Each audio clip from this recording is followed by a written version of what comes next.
Greetings, everyone. A lot of people, they say, what are some different things that you may find in Orlando that may not be particularly Disney? There's a lot of things actually in Orlando that you can come check out. You may not be able to access many of them, or maybe you want to do some for free. But I'll show you some of my favorite places in or around Orlando. First thing I definitely want to check out was one of the first places I definitely had to check out when I first moved here, and it's right behind me. Well, what's behind me is Performance Center, the WWE Performance Center actually. Go ahead and check that out. Now I can't really go further than that, other than this here sidewalk, but it is right there, and you can't go in because only employees are allowed. So unless you are signed to the WWE, then you can go inside. But there's times that you can. Now, if you do go into the Performance Center, typically it's like once a year, and it's $1,500 to get access to it. Who knows? One day, if I come upon $1,500, I'll find myself inside the Performance Center one of these days. But let's go check out some more stuff. I've also covered this in another vlog, one of my earlier vlogs to be considered. But I'm here at Acme Superstore of comics. So if you're a big comic book fan, a lot of people like to go to Coliseum of Comics or any of your local comic book stores. But here is the biggest comic book shop in all of Orlando. So let's go take. When you go in, it's just rows and rows and rows of comic books. Take a look at that. It's a huge place. But there's more. Yeah, if you're like my buddy Ryan, Explorer Ryan, you'll love all these Batman figures. Oh, look at that Joker. $79 for a Joker. Check that out. I like that. Ooh, that Batmobile right here. There's a collection of Batmobiles all below here. And if you take a look in here, it's like a giant party room full of artifacts. Look, they got a giant Millennium Falcon right here. They have a big Dread poster. Everything that you need. Drax, a stand up here. All of this. And you can come in here and just kind of hang out. It could be like a party room or whatever. Or maybe they'll just do sightings, as it looks like they may have had it at one point.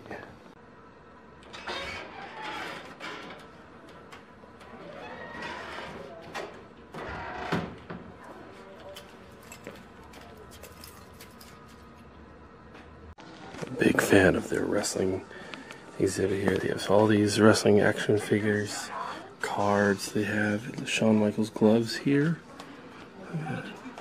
All these action figures. Triple H right in the middle. Although he has the smoking skull belt, which is weird. A Sid. I've never seen a Sid figure. A Miz figure. It's old school Miz there too. Then you get down to my other favorite aisle, the Star Wars aisle. So check that out. All these figures everywhere. Check that out. I know my buddy Count Stankus would be losing it. Look at the Tsum Tsums down here. It's like a cantina scene. Darth Maul's lightsaber down there. Oh, this is great. All sorts of cool things that you could definitely check out. And it's wall to wall. Now another thing that Orlando has, or at least used to have, is this ball. Now there used to be at one point live fish that swam in this ball, but not anymore because all this is plastic. So it's just images of fish around this ball. So you see this is actually kind of pulling away. But it is a neat little monument right outside the History Center, Orange County Regional. Let's see if we can try to get in there. Now on this particular tour, they advise that you start on the 4th floor, work your way down. So that's where we're going right now. We're going to the 4th floor here in the History Museum. We're gonna check it out. Now I've never really been here, but I knew some of the stuff outside, so let's go take a look around. If you take a look, it's just almost similar to kind of what we saw yesterday. There's a giant map of old Florida right below me. And just kind of the life and what it used to be. And this, we all know what this is. This is for Christmas. This is actually literally a scale model of where we were. If you guys remember, we came in through these double doors here. We walked in this building here. We was able to go in here and this building. So this is actually a scale replica of Fort Christmas, which is neat. So what this represents is this is how people would court way back. They would actually take a piece of candy similar to this and just kind of pull at it and tug it. That taffy, pulling taffy, and that's how it all started. How'd you meet your mom? We were pulling taffy. Wonder how crackers got their name.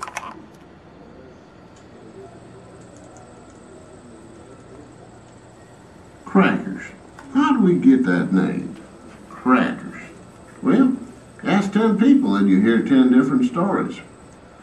And then here we go. It shows us all the oranges. Like, as you all know, Florida is really known for oranges. Like the orange trees. Sheik and I actually took a couple of tours in that big monster truck in the orange groves, which is actually really cool. And this kind of details all of that. Now, one thing a lot of people don't tell you about Florida is Florida has sinkholes. It's actually one of the biggest natural disasters that they have. Now in California, it's all earthquakes. But as you can see, like through these pictures here, this is the area before the sinkhole. And then it just kind of occurred right there in Winter Park. You can kind of see how it developed. Here's how it grew over time. Here's another aerial view of that sinkhole that happened.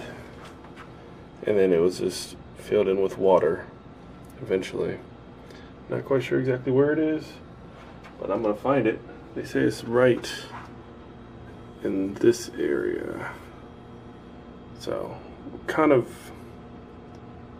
in sinkhole territory, apparently. So, well, I don't think it's gonna happen, but you gotta pray that it won't. Look at this. Look at that area. So, this is just kind of a topical map of Florida here. There's Disney, as you can see, with Epcot, Animal Kingdom. You can see Hollywood Studios with the still water tower right there. You can actually see Universal Studios right there where my finger is. SeaWorld is right there where the Shamu is. Gatorland here. So if you look at it, check that out. That's all with the major freeways kind of running all the way through downtown. Those giant buildings there. And again, airplanes flying all around. This is pretty cool. And you see that giant tree over here? That is a depiction of the Senator, which burned down. It was the world's tallest tree, or second world's largest tree. Burned down, so it's only just kind of a stump. But that is the Senator there. So I kind of know where we are around this point. This here's the area of Disney. You know, bringing Disney into Orlando. What made the decision, right? So you can see this. Nothing good comes cheap, along with the growth and renown. Walt Disney World brought costs. Retirees face higher taxes on suddenly pricey land. Crime rose. Millions of visitors jammed highways and strained Florida's water supply. Said the county commissioner, "I wish the mouse had stayed in California." And this is the 4, which looks like that every single day. So, why Orlando for Disney? Orlando offered Walt Disney the warm weather that already attracted thousands, plus inland protection from salt water and hurricanes. So it's not too close to the coast. It's a little bit further away. We're still central Florida, so typically most hurricanes kind of come up towards us and then move away to the coast. You guys have already noticed that with Hurricane Irma, which is cool. And look, they have the Life magazine that Disney World opens. The magazine that came out October 15th of 1971. Also, a license plate for Animal Kingdom and several pins. And I know that one is probably going to be a very expensive one right there. That's neat. Oh, and the grand opening of Spaceship Earth. There's an area for the criminal court. Now, I believe at one point this was a courtroom. This entire building was a courtroom. So as you can see, a lot of it is still standing. Judges that have passed. This entire courtroom. Check that out. And I believe at one point, Adam the Woo was here, which was interesting. So check it out. The jury would have sat here. The judge would have also sat here. The defendants here. How cool is that? I'm over here, and the judge is talking to you, and he's reading you whatever and going over the trial. At one point, if you take your hand and run over here, you have the name of Ted Bundy that etched his name onto this table, and they protected it with glass so that way it doesn't get, you know, erased or anything like that. And you can kind of see that there's a little bit scratch marks there, but this is where Ted Bundy left his name. How decent seems our starting place, the tragedies and triumph of the African American community in Central Florida. How distant seems which the starting place, the arrival of the first Africans in the 15th century and the 1863 Emancipation Proclamation of Brown versus the Board of Education, 1954. Every triumph brings a new starting place. Each generation has its own struggle, but African Americans share a common legacy of tragedy and triumph. African Americans in Central Florida can take pride in their history and accomplishments. Black muscle helped build the country, while black spirit and intellect created a separate world where African Americans prepared for the day where they would claim their equality. To quote another line from James Weldon Johnson's poem, "We have more than pay the price." And this is a great area to learn about black history in Central Florida, which is amazing to me that this is on here. And they have the Negro Chamber of Commerce. That was actually just around here. There's the original building. I'd love to go and try to figure out where that building was. But they ended up merging with the Greater Orlando Chamber of Commerce. So it's a part of that, which is amazing. And you have Jones High School, Orlando's first black school, opened in 1882 in an old frame building at Garland and Church Streets. In 1895, the school, renamed Johnson Academy for its third principal, Limas Johnson, moved to the corner of Jefferson and Chatham Streets. And after L.C. Jones became principal in 1912, the family gave land at the corner of Jefferson, Paramore, and Washington Streets for the construction of a new school named Jones High School. In 1935, the first 4 grades moved from Jones to the new Holden Street School. And Jones moved to a new location in 1952, and the old building became Callahan Elementary School, which I'm really curious. And I believe it's still up, because this is how it looked then. And then from 1952 to 2004, from 2005 to present, that'll be Jones High School. And as you can see, like through here, segregation was a big thing. You got the colored men sign. A separate building housed African American exhibits in Orlando Fairground. Florida law prohibited black players in baseball games with white teams or players.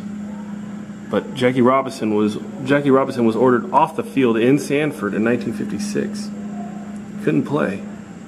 But if I lived here in 1950, my house was too small, probably old, maybe had no plumbing or electricity.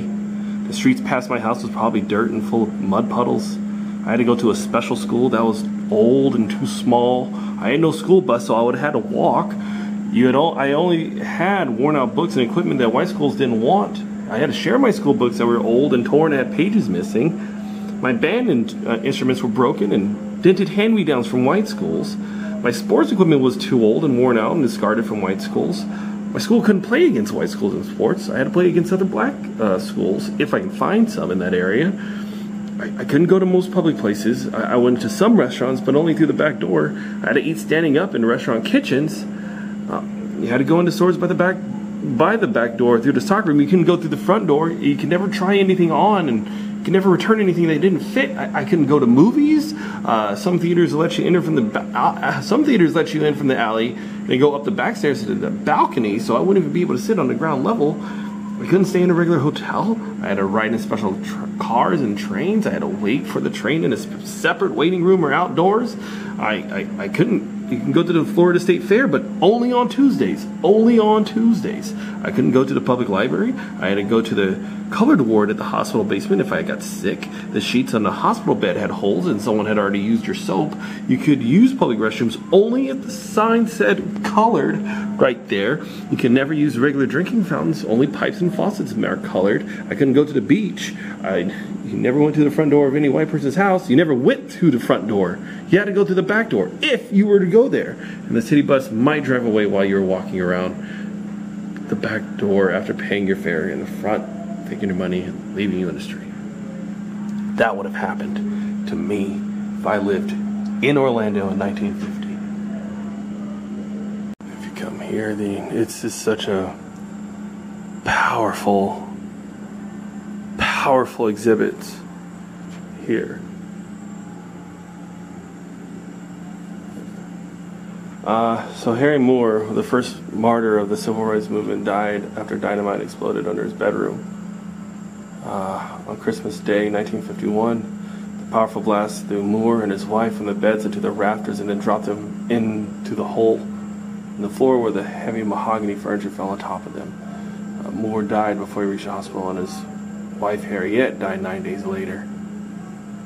Harry Moore worked with the National Association of Advancement of Colored People, that's the NAACP, served as the president of the state conferences from 1941 to 46, spoke against white primary, worked to get black voters registered, the principal of the black school in Brevard County. He lost his job after he took his lead in suing the state for equal salaries for black teachers.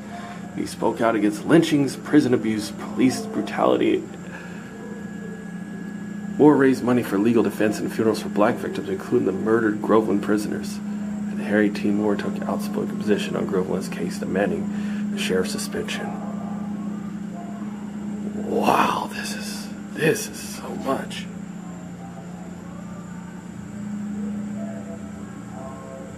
If I lived here in 1850 and I was African American, I'd be completely under the control of a white owner. Your owner would bought you the same way he bought his horses. Other white men might own your parents, your spouse, your children. Your family might be scattered in several other states. Slave marriages were not legal, and neither partner might be sold away. Children were born enslaved and worked as soon as they were able. You went by your owner's name, not by your African name or your family name. You worked when and where your owner took you to work.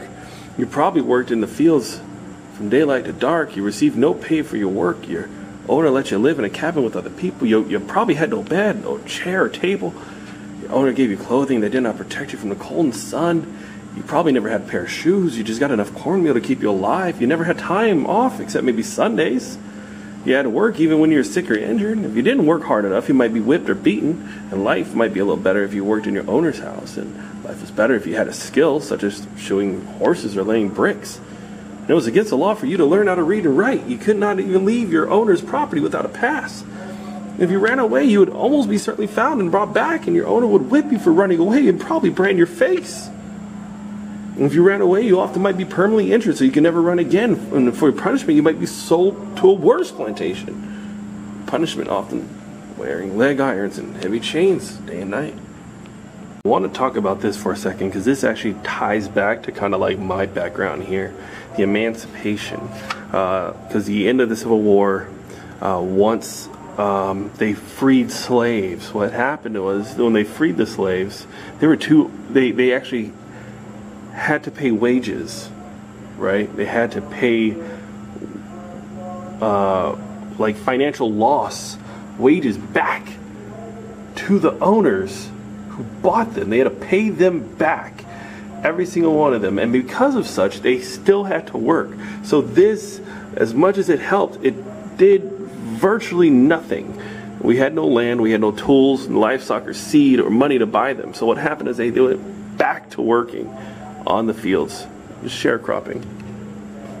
My grandfather's family, coincidentally enough, they came from Arkansas, and for many years, if you look back, especially if I did the research and I found my family and I found everything about my grandfather's family, the one thing I would see is that everyone was a farmer, as far as back as they can be.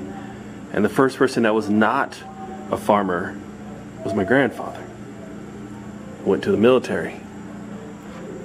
This is such a powerful area of this museum.